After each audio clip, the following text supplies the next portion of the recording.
Sukacita saya memaklumkan dan mengumumkan bahawa Kelab Tolak Individu bernama Anwar Ibrahim atau Tibai yang ditubuhkan pada 22 April 2012 yang lalu di Kelab Sultan Sulaiman dibubarkan dengan rasminya mulai pada saat ini 11 Februari 2015 di Kelab Sultan Sulaiman juga.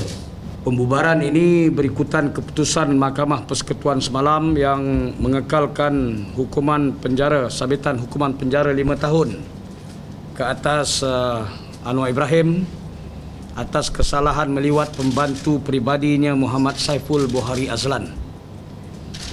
Kami ahli-ahli Majlis Syura Tibai berpendapat bahawa tugas dan sumbangan kami dalam menyedarkan rakyat siapa dia Anwar Ibrahim, siapa dia PKR dan siapa dia pembangkang sedikit sebanyak telah pun membuahkan hasil.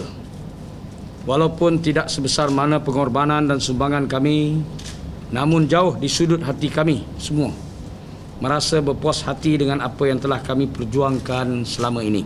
Kita tubuh Tibai untuk berdepan dengan Anwar Ibrahim.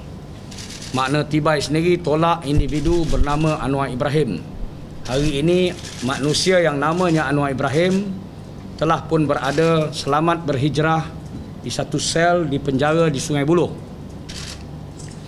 Jadi adat Panglima, adat anak jantan kita bila berdepan dengan musuh ni, kita tak berdepan waktu musuh terkurung.